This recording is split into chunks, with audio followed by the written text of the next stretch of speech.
My name is Gary Butterfield. My name is Cole Ross. And you're listening to episode 0 of Best Quality Vacuum. Yeah, our show about the Breaking Bad universe.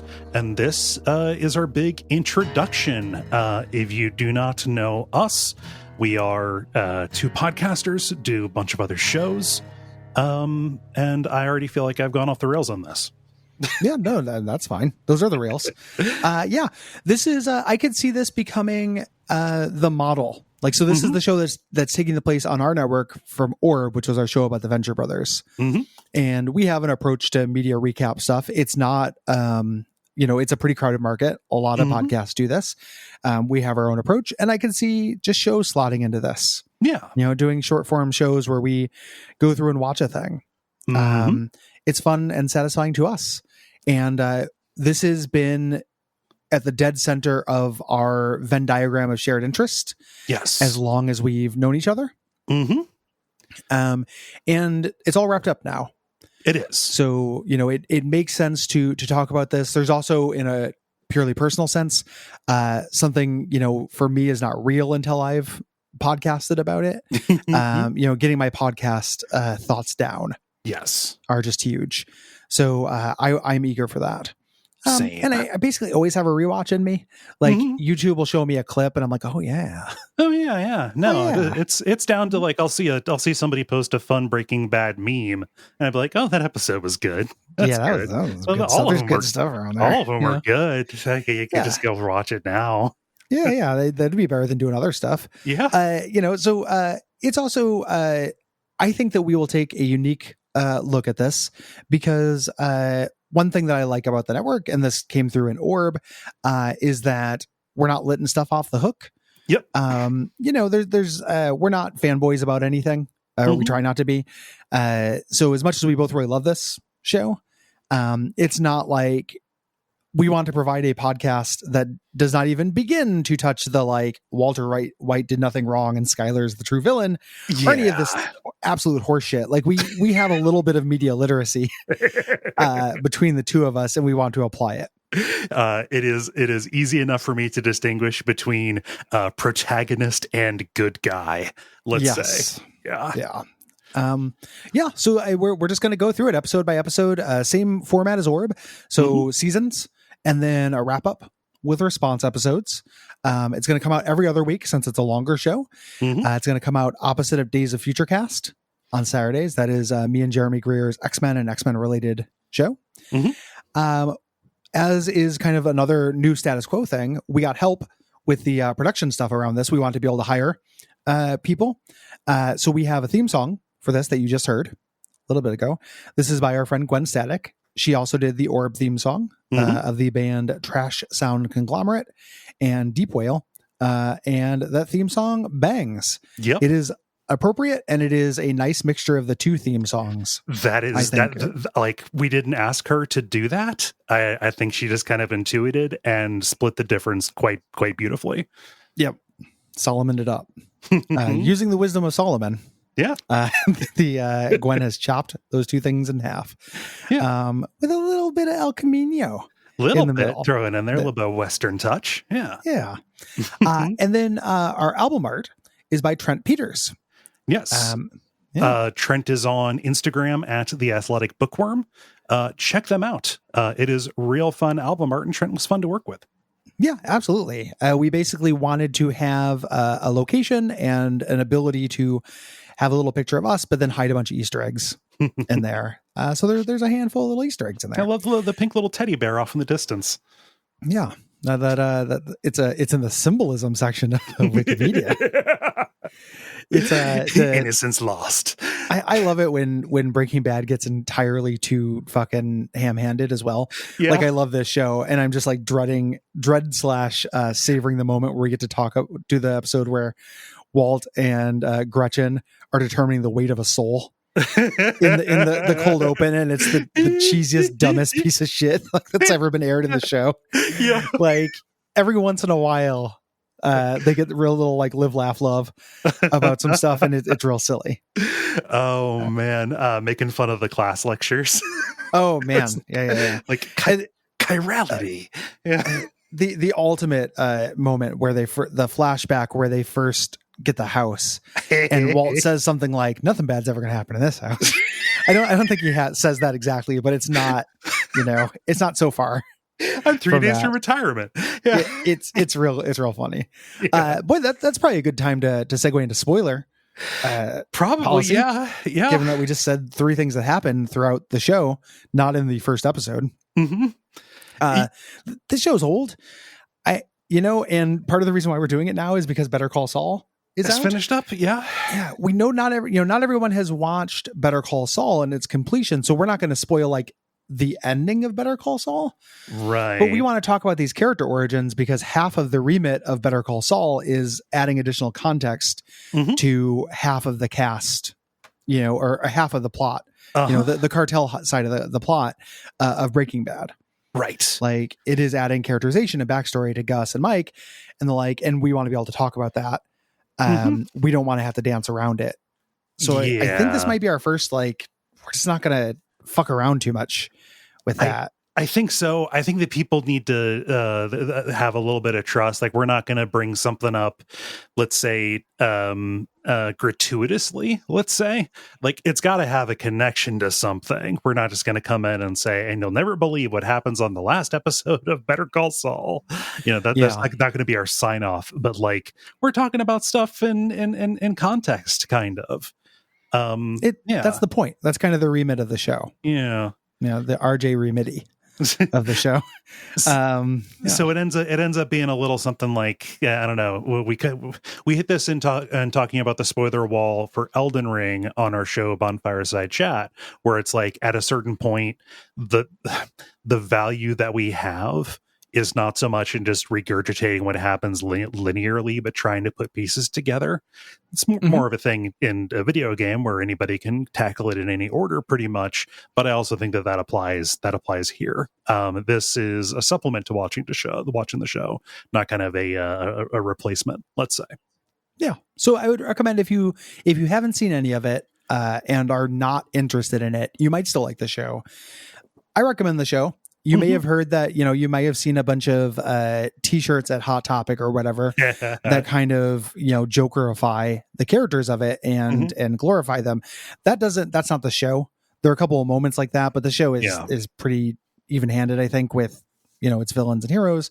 It's not, badass Scarface shit for the whole thing. So if you haven't tried it, if that's put you off, I recommend giving it a try. If you're like partway through it and you don't want us to spoil things because you're really like slowly making your way through this very old show, I respect you and respect that, but I'm going to consider you an edge case and not dance around that. I think. Yeah. I mean, at the very least, because all of this is out, like any given season, let's say, let's say the season we're talking about is a danger zone for spoilers, but we're not going to be coy boys about important stuff that relates to a particular thing. Yes, correct. Let's so Breaking Bad, in case you don't know, is a TV drama. It is a crime thriller, is probably the best genre. Wikipedia calls it a neo-Western, which feels a little too haughty-taughty to me. There's elements. Yeah. There's also lurid violence and shock and stuff. It is a page turner. If this were a book, it is it's artful. It has a really great character arc in it and does a lot of great character work. Wonderful acting, just beautifully shot. It's also would be a pulp. It's a genre piece. It's a crime story. Yes. Crime story specifically that could not have happened without the American healthcare system. We've got a science teacher, previously prestigious researcher, who is now brought so low as to teach public school, who is diagnosed with lung cancer and decides to kind of hook up with his former problem student, Jesse, in order to cook meth to try and make money to leave behind so his family is taken care of. That's how it starts. But we're going to see there's some rot at the heart of this that goes even back before this. Yeah, there's definitely rot at the heart of this, and it is nothing is simple. Right. These decisions all have consequences. dire, deadly, horrible consequences for everyone around them. Yeah. You do not come out clean is one of the the themes of the show. So you probably understand the concept of it. I got into the show when it came, like many people, when it came to Netflix. Yeah. So, I didn't have cable. Like, I don't watch TV on a TV. I'm not a maniac. So when this came to Netflix, me and my ex-wife got into it. And we're doing disc Netflix, like, waiting for them to show up. Pretty wild. I eventually started streaming it and just binged the hell out of it and loved it. Oh, yeah. Until we got caught up. And then I still did not have cable. So in what is a very quaint 10 years ago thing, I would go to, there would be bars, and then sometimes the Hollywood Theater would show the new episodes. Oh, nice. Of Breaking Bad for free. Like, you would just come in and watch TV in a theater. It was that kind of event television. Nice. You'd buy concessions and I watched TV in a crowd in a theater. That sounds great. It's wild. Like, it is definitely, in a post-COVID world, weirdly risky, for something so low budget. And now everything is on demand. I'll just buy the episode as it comes out. Like, I bought the 6th season of Better Call Saul for $20 or whatever, just to have them. Right. So I wouldn't have to wait. This was a different time, and it was a really special experience. Like, it was really, really fun to have everyone gasp, everyone, catch their breath, everyone hoot and holler, laugh at the jokes and all that stuff all at once. That is how I watched most of the end of Breaking Bad. Yeah, that sounds amazing. Yeah, it was super cool. And then when it came out on DVD, I bought the complete DVD set and watched it again. I probably watched the whole thing. This will be my 4th time. Like, it's long. I haven't done it a billion times. This will be my 4th time watching the whole thing. That is basically my history. I was on board from the beginning. Yeah, of Netflix, like my first seeing it, not the beginning of you were there like, ooh, let's check out the new shows that are premiering on American Movie Classics. Yeah, that's me. I love American Movie Classics, and any channel that shows American Movie Classics, I'm in for. Yeah, sometimes you get a Turner Movie Classic there. Boo, boo, Turner, boo. Yeah. Get American. I'm French Movie Classics. Get out. How about yourself? For myself, I my first introduction to the show, it was my college house, and it was during the first season. But his roommate was flipping through television shows looking to see stuff, and I saw the very last scene of season 1, the one where Tuco beats that guy to death. Yeah. And I was like, oh, this looks, that's Hal. That's Bryan Cranston from Malcolm in the Middle. I kind of need to see how he goes how this actor ends up in this situation. So this was even before I had Netflix. Like, I went and like the second the DVD came to the library, I went and got it out of the library. To watch there and ripped those, and then was like day and date watching episodes on Premiere from season 2 all the way through to the end. This is like the last show that was really appointment viewing for me, like sitting down, following along on the Something Awful threads and the TVIV forum there, following along just people's reactions and stuff during the commercial breaks and things, speculations and that kind of deal. None of my watching was really communal. Like, maybe sometimes if I was in town, or if Chris was down in Cincinnati with me when I was down there, my brother was down in Cincinnati, we would watch it together because I got him into it as well. But like, most of my watching was done like just alone in front of a television, and about halfway through the episode I would find that I wasn't so much sitting on my couch or sitting on my chair as I was in a crouched, almost sitting position in front of it, clasping my hands together. Cat-like state of readiness. Yep. You bought the whole seat, but you only needed the edge. I didn't even need the fucking seat. I just needed to squat there. You just need to squat. Isn't it weird how in Malcolm in the Middle, Hal sees so few people summarily executed? But it happens all the time now. Yeah. It's like vitamins to them, but in Malcolm in the Middle, they really gloss over that. There's that episode You know? where he got the where he set up the pirate radio station from his old college days and DJ'd under the name Kid Charlemagne, and then the FCC came and busted up all of his shit, and so he And he capped all of stepped on them. their throats. Yeah, no, it did. He stepped on their Turned throats and stabbed them with a box cutter. Turned into kind of a Ruby Ridge situation. Yeah, it was really no good. Yeah, it's that's kind of where we come at it. A lot of people I talk to who like the show got into it, not always like colorful ways. It's not like meet cutes, right? But it kind of found its way to people as a show that didn't set the world on fire right away. In addition to this show, the premise owing itself entirely to the horrible American healthcare system, the show's success owes itself to Netflix. Yes, the show did okay. First season, and then it kept getting kind of passed back or threatened to be passed back and forth.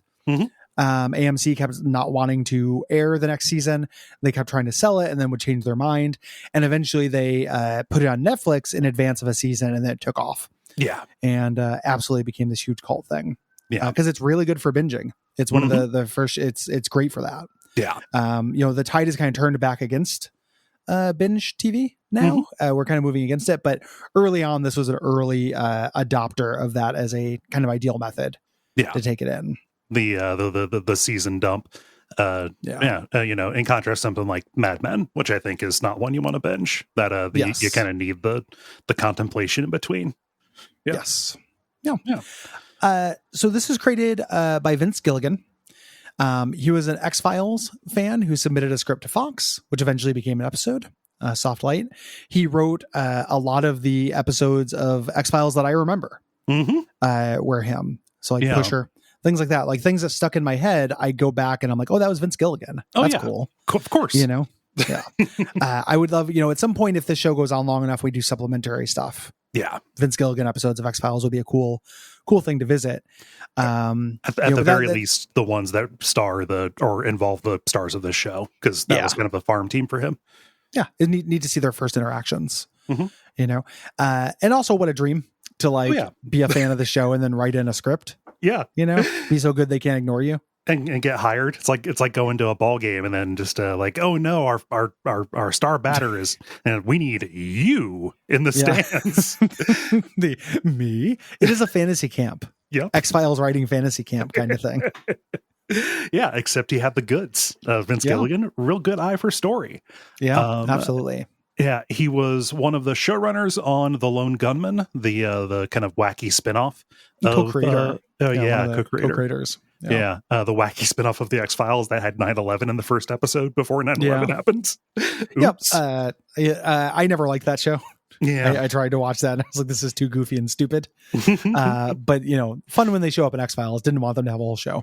But was out of work, having trouble doing stuff in the mid 2000s, and he made kind of some of these jokes with his buddy, like, if I want to make money, I need to buy an RV and travel across the country cooking meth. And that mixed up with kind of something that he doesn't like about television, which is the static nature of it, the status quo just holding. This is a big thing that drew us to Venture Brothers as well. In terms of podcasting, that was a different context. Like, it was very surprising to have that show move on from status quo. There had been dramas, and stuff that did this, but generally the typical mode for TV is that everything regresses to the mean. Yes. He wanted to do a show where it had a definite movement, specifically a show where the protagonist becomes the antagonist. Right. Slowly over the course of the show. And kind of combine these two ideas to make Breaking Bad. Yeah. Sony signed the show early and then kind of shopped the show around until network bought it. Weeds had just recently premiered. Gilligan said that if he knew about Weeds, he wouldn't have made Breaking Bad. Right. That's, tragic. Like, Weeds is fine. Yeah. But it's no Breaking Bad. So I'm glad that didn't happen. Same. Glad he didn't have a cable subscription when he was, hitting those hard times. Because Weeds is not nowhere near as, I think, durable as this is, as kind of a cultural artifact. Yeah. And as they were developing the show, Gilligan kind of relied on people who had been in those X-File episodes, like we said. So like specifically Bryan Cranston, Aaron Paul, and Dean Norris. Casting Bryan Cranston was a tough putt for them because nobody that he talked to could see through the fact that he was the wacky dad in that popular sitcom about the smart boy. Yeah. And what a sure bet, or like what a bet, that what a payoff for that bet. Like, this was a career changing and making thing for Bryan Cranston, who was already doing fine. Like, he had that Malcolm in the Middle money. That was a long running and popular sitcom. Yeah. This just really shows the range. I associate him more with this than I do Hal. Yes. Very much so. He was responsible for a lot of the character's backstory. He had a really, really direct hand in shaping the character. Yeah. This was a passion for him as well. Yeah, down to, like, he said, okay, Vince, he's probably like 180, something like that. Like, he gained a little bit of weight at the start, to look kind of schlubby. Worked with like a makeup and hair artist to get that just that perfect impotent mustache kind of deal. Yeah. Getting just a real like Willie Loman meets Ned Flanders kind of vibe going on. Yeah, wardrobe, everything. Yeah. Let's kind of close out this episode talking about the principal cast that's there kind of in the beginning of the show. Like, people will be added to it, but this is who we're starting out with. So we just talked about Walter White is the main character, played by Bryan Cranston, this chemistry teacher turned meth head, and kind of hard to talk about initially because his change is what the show is about. Yes. The coolest thing on rewatch is seeing the crapulence early. Like, there's this idea that like Walt was always like a supervillain. There's definitely a slope. Like, he slides down a thing. Yeah. He wasn't going to just go from zero to, supervillain or anything like that. But he wasn't, he starts as a complicated person, not an unqualified win. Yeah. He's got, in kind of like a Greek sense, he's got big flaws, big tragic flaws.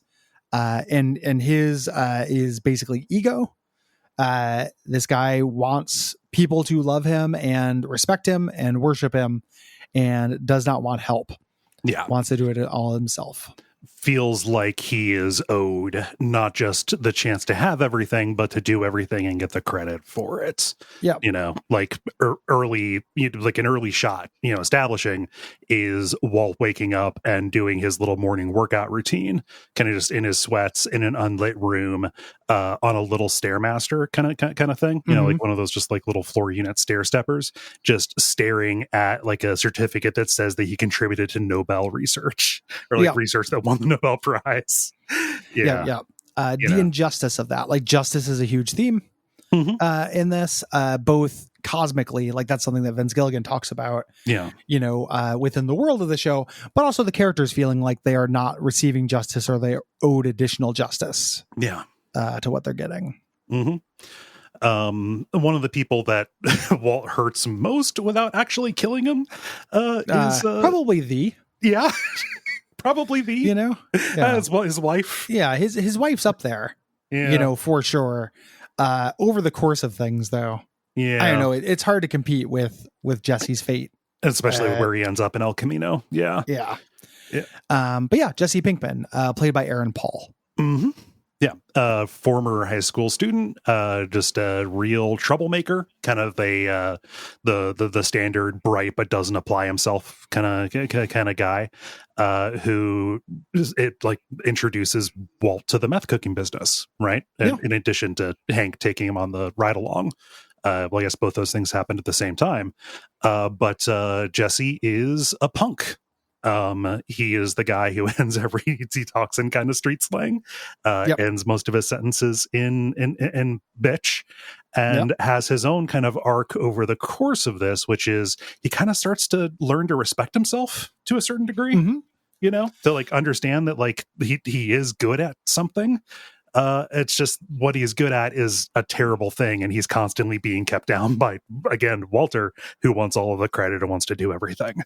He's also like, he functioned as the heart of the show. Throughout the show there are many victims. Jesse is the very first person who realizes that the presence of what he's created is cancerous and is destroying people around them. And rewatching the show the last time I rewatched it, the thing I was struck by is how many times he wants out. and how many times he tries to break good, essentially, and fails. Yeah. For various things dragging him back in. Like, this is a very corrupting presence, and it's not easy to shake off. Like, he has to literally be reborn, to shake it off. And he goes through absolute hell to get there. Like, the stain does not come out easy as much as he wants it to. Yeah. Love Jesse Pinkman. Me too. You starts off as a comic relief character. That's a trick the show does a couple times, specifically with Jesse and Hank. Starts off as a comic relief character who you eventually grow to love, and just root for. Yeah. Absolute heart of the series, I think. Yeah. Unsung kind of hero Yes. of the show is Skylar White, played by Anna Gunn, the great Anna Gunn from Deadwood. This is Walt's wife. The show early on didn't know how to thread the needle, I think, with her in making her. So they wanted Walt to be a criminal, and crime is fun, and you root for criminals. A real life person wouldn't do that. A real life person would be suspicious. In making Skylar act realistically to what Walt is doing, they couldn't quite give her enough. Like, early on, when it was fun for the audience, she was telling everyone to stop having fun. Yes. And so I blame, obviously, any dirt chud who, like, gave Anna Gunn shit. Obviously, that's reprehensible and horrible and stuff. I also think the writers kind of did Skylar dirty for the first couple seasons, until eventually there's enough shade and Walt is bad enough that you realize, like, oh, like, she was right the entire time, and everything she did was pretty logical. Yeah. Like, this is all stuff that you would do if your partner was acting this way. Yeah. It just, she is trying to protect her family from this person who is pretty much going to kill it by trying to save the family, from himself. Yeah. It is impossible on going back and looking at this to see Skylar White as anything but a sympathetic figure. Very sympathetic. Has her own kind of journey through this and figures out ways to get at Walt. But yeah, eventually, they get over. It's real tough because, like, how do you have her there and not immediately call the police without making her seem stupid? Right. Yeah. How do you write that character and thread that needle? I'm happy they eventually got their legs with her. Yeah, me too. It takes a little bit, though. Like, it's not a perfect show. Yeah. And seeing her struggle with her agency, her trying to fight back in all the ways that she can, in the face of Walt's just, like, immense, like, fortress he's built up under her nose, is really satisfying as well. All the IFT stuff is good. Real good. Yep. There's Walter Jr., aka Flynn, when he decides he doesn't want to share his dad's name, who is Walt and Skylar's son, played by R.J. Mitty. Love this character. It provides good comic relief while also kind of being a bit of a moral check on Walter. Does a better job of keeping Walter a little bit more human, I think, than Skylar does for longer. Obviously fails on that, but he's a teen. Yeah, currently 30. As of now, the character and the actor both have cerebral palsy, which is real cool. They casted an actor with the condition that the character has. The reason why I say that, RJ May does not consider a disability, so I want to respect that. But this, same condition. Yes. So rare. Like, you don't see that, in TV shows. That's really cool to see. Also ends up being kind of a comic relief character, as the show goes on. A lot of jokes happen with Flynn. Famed lover of breakfast. Loves breakfast. Who doesn't? Yeah. I'm with Flynn in that one. Yeah. We got Hank Schrader. This is Skylar White's brother, Walt's brother-in-law, played by Dean Norris, Dean Sex Gifts Norris. Also from Total Recall, the guy with the fucked up face. Yeah. And Hank is another character that starts off as kind of a goofball antagonist kind of thing, who you eventually, and there's a lot of shitty things that Hank does. Like, Hank's a racist cop who doesn't like sex workers and extrajudicially beats people up and shit. Yeah. They do a really good job though, I think, of him being like a well-meaning goober. Yeah. Like, people like this. I feel like you have people who you're forced to hang out with at work or stuff that are not bad. They're like this dude. They're like gym buddies. Right. Kind of fun, kind of funny. The guy who goes to the wedding and like you go to use the bathroom, he's like, "Is this where all the dicks hang out?" And you're like, "Yeah, man." and then you just kind of go back about your day. Yep. Like it's really hard for me not to like Hank. And who knows how much of that is influenced by knowing everything that happens with Hank. But on rewatch and stuff, he feels like a harmless goofball, even though you can certainly point to harm that he does. Absolutely. That's a little bit of a dissonance going back to look at as like specifically season 1 as well. It's hard to see 2007, 2008 as a different time, but I think maybe if the character of Hank was written today, he wouldn't say some of the things that he says. Yeah, it would be different. Yeah, it'd be different. But like, he is competent and ultimately ends up kind of being a hero of the show. Like, ends up being a good guy, being the only like upright person in this. Yeah, one of them anyway. Yeah. What's interesting is that they actually toned down his crapulence. So the time in which this came out, even if it wasn't a different era, I think that you could buy that it was a transitional era, and they realized through making this, like, we have to make this guy a little bit less of like a shitty, good time racist uncle.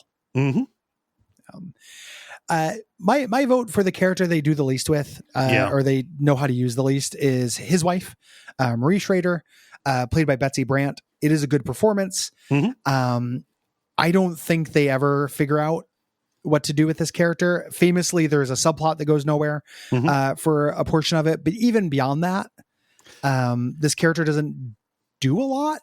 And it ends up feeling a little bit weird. This is the kind of thing I think that they actually get really excellent at in Better Call Saul, where none of the characters feel like they don't know what to do with them. Yeah. The characters all serve a purpose, and they all feel lived in and purposeful in a way that like Marie doesn't to me. Yeah. A lot of times it feels like Marie is just used because there needs to be somebody in the wife slot for Hank, Yeah. Marie is Skylar's sister and Hank is married in. And she's there, I think, also to like give Hank somebody to talk to, not at work, about non-professional things, especially as he starts trying to process some of the horrors of what he sees over the course of investigating the blue meth kind of epidemic that's going on. Yeah. Also a comic relief character. Yes. A lot of goofy lines and such. Not gonna lie, initially, the Marie scenes are kind of a bummer on the curve, just because knowing they don't go anywhere is a bad feeling. Yes. To me. And then finally, we have Hank's partner, Steve Gomez, played by Stephen Michael Casada. And he's great. Yep. Just a good dude. The long-suffering Gomi. Yep. Keeps Hank in check, busts his balls effectively. Yes. Which is real fun to see. Again, we don't get a whole lot. We don't see his home life until well into Better Call Saul. Right. Any aspect of it. He is also there for Hank to have a partner. So Hank has kind of like a domestic reality check and a work reality check. Yes.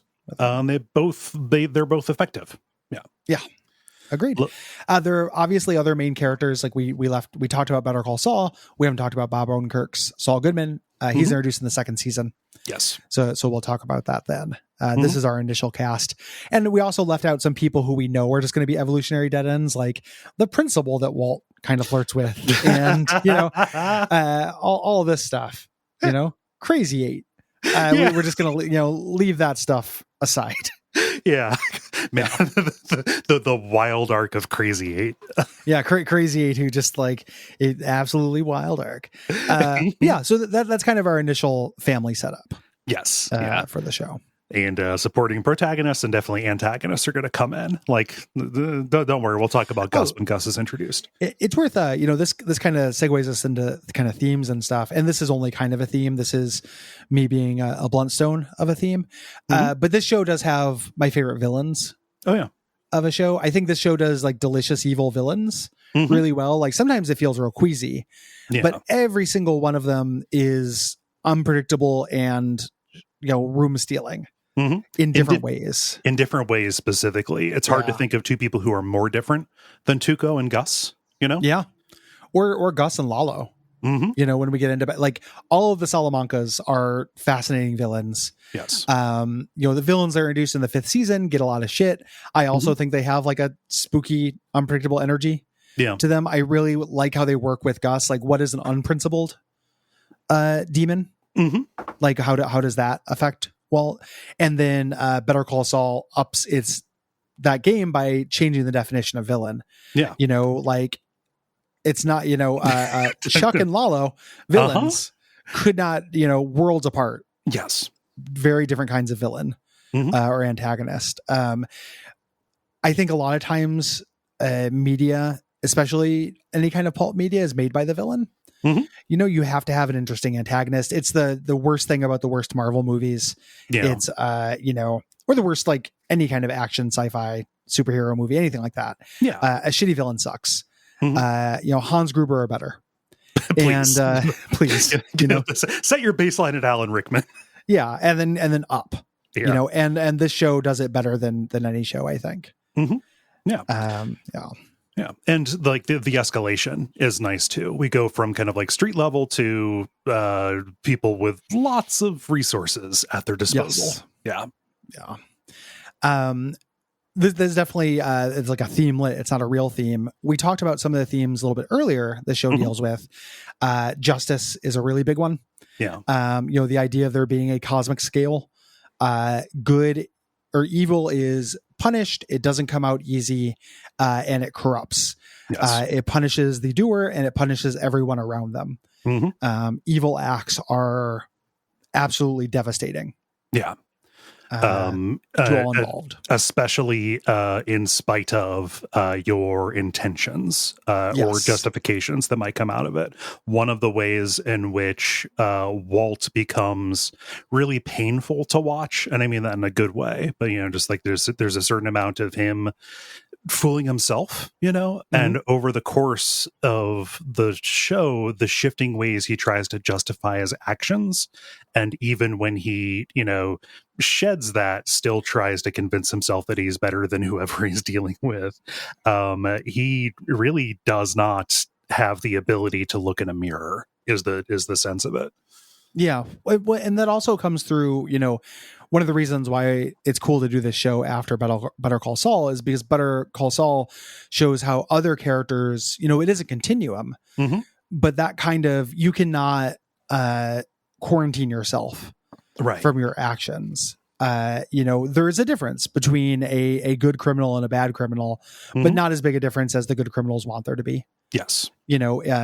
It's still not going to be. Another thing that is kind of a sub theme of this that I always really love to see is that violence affects the perpetrator of the violence, not just the victim. In the show, we are continuously shown people who are devastated by their own actions, not just, their victims. Yes.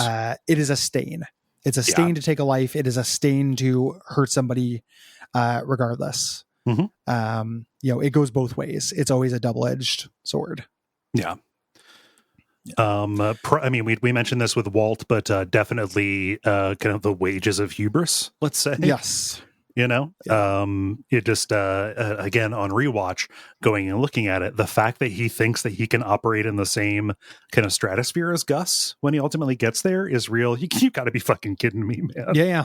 And the differences of that are just really well executed. I love that they let that tape play out. Yeah, absolutely. There, like as you mentioned, there is this element of pride and how that hurts you. One thing that is wrapped up in that is a 2022 thing. I have no idea how much it's intended, but I don't care. None of this stuff would happen if Walt wasn't a white dude, a middle-class white dude. It's not like a black dude could do this. because he is consistently given the benefit of the doubt for things. He is invisible in a way that the white middle class man can be, that other people cannot. Yeah. You know, you contrast him, he keeps his affairs secret, but he's a bungling idiot, so he's constantly getting basically caught. He gets so much benefit of the doubt. And contrast that with the kind of either with the people who work more openly in the cartel, who basically have to protect themselves through like muscle. You know, the reason why they are able to not get, operate semi in the open is because it is a known terror.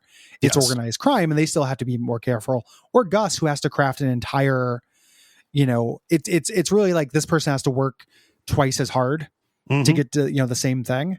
Like there is definitely a white privilege read of this show. And it wasn't as on Front Street when the show aired, but on rewatch, it really pops out. Yeah, the cartel, or like the heat is on the cartel the entire time. It is all the DEA is focused on, and Walt just kind of can be working almost directly with them, and fall into the cracks because he is invisible behind that mustache. Yeah. It's also worth noting before somebody yells at us. I'm not saying you got to hand it to the cartel. Like I'm not apologizing for the cartel. They're absolutely vile and deserve every bad thing that happens to them in this. Just because they're not white doesn't mean that they're good. Right. I'm not falling into that straw man you made up. Nope. Not doing that dog whistle. But it's Walt gets away with it because he is white, which is worth talking about, which is not the same thing as saying, the people who are not white are fine. Yeah.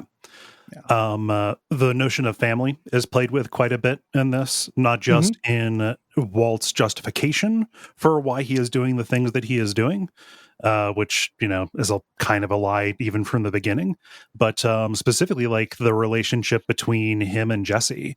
Walt is a man with two sons. To a certain degree, and Jesse very early on is kicked out on his ass. His own family abandons him, and he kind of sticks to Walt and those particular ties, and they're used as a way to kind of bolster your efforts, but also as a way to manipulate and strangle them and drag them along as are really played into on this. That is something that is done especially well in Better Call Saul, which is, I think, even more involved with family than this is, especially in the first half of the run. But that is absolutely present here, and the relationship between Walt and Jesse, I think, is kind of one of the best ways that plays out. It's really fun to watch and think about because undeniably, like those two men love each other. They've been through too much not to. Yes. Just because Walt weaponizes that love doesn't mean that it's not a kind of love. Yeah. It's just a fucked up, toxic shithead, garbage love, and Walt and Jesse loves Walt. They love each other. Same way that, Saul and Chuck love each other. Toxic love is a big kind of themelet in this. Love is not enough. Visually, the show is beautiful. It's really, really well shot. It's full of big, beautiful desert landscapes. You could say that the setting is a character. Yeah. In this, if you wanted to say that, you can say anytime you want, day, night, say whenever you like. But it's very visually striking. It has some kind of blowback to it in 2022, the way that there's a huge yellow filter over anything in Mexico. Yeah. People don't like that. It's visually striking. I like it as a gonzo, colorful, like kind of element to it, but I also recognize like real people live there and it's reality. It's not an alien planet. So I understand why people think that kind of sucks. To me, it ends up adding to the kind of striking visualness to this in a vacuum. Yeah. There's stuff that makes this Breaking Bad that, like if I saw somebody else try and do it today, I would say, oh, that's like outdated or kind of hacky, or just kind of stolen from Breaking Bad itself.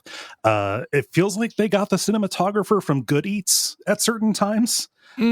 Because oftentimes establishing shots are filmed through something. I'm thinking specifically of like, the shot up through the glass pan as Jesse is cooking eggs for Jane in season they love 2. That shit. Yeah, they really love just camera in an unexpected location to the point where that is kind of a visual hallmark of this.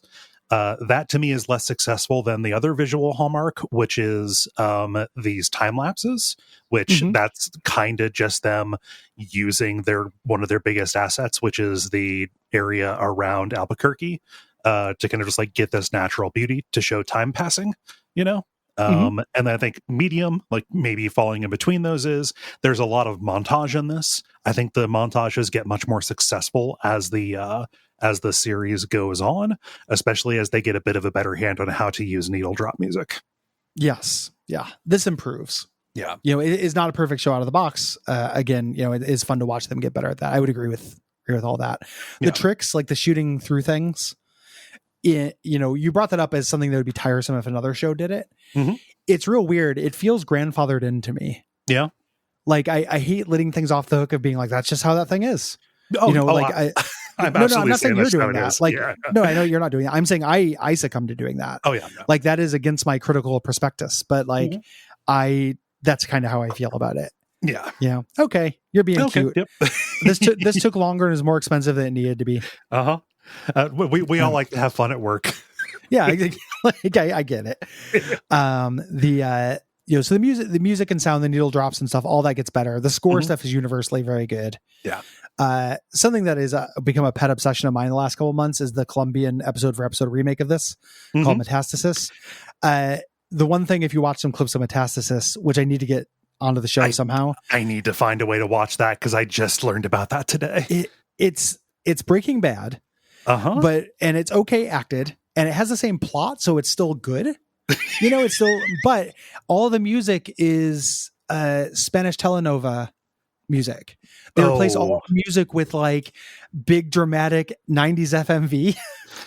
Yeah. Like game music. It's incredible. It's so uncanny to watch. Just like lots of electric string and maybe sort of like synthesizer string and electric piano. Be a big what are you supposed to be feeling music at all times. It's really, I definitely recommend watching some YouTubes of Metastasis. It's also wild to think, like, since it was a telenovela, it came out every day. It was Monday through Friday for a year. And that's just how people in Colombia experienced Breaking Bad. That version of Breaking Bad. That owns. Yeah. It's wild. It's really wild. I am so curious to watch more. I would love to get a complete DVD set just to have on I don't need to watch this show back to back, twice, but just to have on the background. Oh yeah. Like that's pretty cool. I want to see the choices they make. I don't know. Well, like what is their Jesse like? He's really, really hot. He's like a real pretty boy. Yeah. And when he gets beat up, he has just a little tiny scratch under his eye. As opposed to be like, it feels like Aaron Paul spends like half of the show's run on some kind of facial prosthetic because he's getting the shit kicked out of him. In this, he gets this little tiny little like scar, under his eye because he's very handsome. Yeah. But I love Metastasis and I love Breaking Bad and I love Better Call Saul. I'm looking forward to spending more time on all three. Metastasis is a good name for that. It is a good name for that. Yeah, actually. Yeah, it's a really good name for that. Score 1 for Metastasis. I don't know that I have anything else to say by way of introduction other than I'm real excited to jump into it. I've got the big the big new project enthusiasm kind of thing going on. I think something that we said toward the end of Orb, just about the difference in the remit for this is this is not going to be entirely exhaustive. This is a show that is studied and written about quite a bit. And we are going to do as much as we can to find the cool bits of context and stuff. But there are going to be things that we miss. 100%. The reality of where we're at with the network is that we're going to put the time into this that we can afford chronologically. Which is, watching the show, checking out supplementary material, but I'm not going to read multiple books on it because I don't have time. And that just has to be okay. So it's going to be a little casual. Like, I like to think that we're smart dudes and we're going to bring insight to this. But it is not all exhaustive. Right. Yeah. I'm trying to think of other stuff. This is normally part of the end of the show, but all of our shows are entirely listener funded. Both Gary and I do this. This is our full-time job, doing a bunch of other shows over on Duckfeed.tv. If you like this show and would like to support us and get bonus content of other things, some of it related to non-video game media.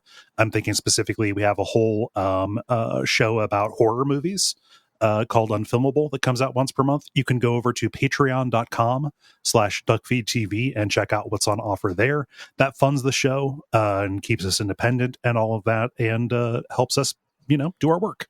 Well, it lets us do, it lets us do stuff like this. Yes. Like, it lets us follow our our passions or what have you. Things like this, the shows that aren't in the two big slots tend not to bring in the numbers as much. But we still want to do them. We think they're worth doing and we have things worth saying, and people like them. Patreon is the number one way to make sure the spigot keeps going. Yep. Like, if you want to the make sure faucet this not to run out. train doesn't stop. Yeah, exactly. Keep us in the empire building business. You can also tell your friends. That is a big thing when a podcast starts. Leaving ratings, reviews on Apple Podcast or iTunes or Podcast Addict. All that's really good. Yes. We appreciate that. If you do join that Patreon, you get to join the Slack. We have a channel for discussing this show and discussing the Gilliganiverse. So if you have other, if you want to talk about Breaking Bad and its surroundings with other fans, there is a place for it. And I think that's basically it. I think so. That's all I can think of. We will be back in 2 weeks talking about the pilot, and then every other weekend from there. Yeah, for eternity, for a couple of years. And until next time, I need a dust filter for my Hoover Max Extract Pressure Pro Model 60. Can you help me with that? How's the heat?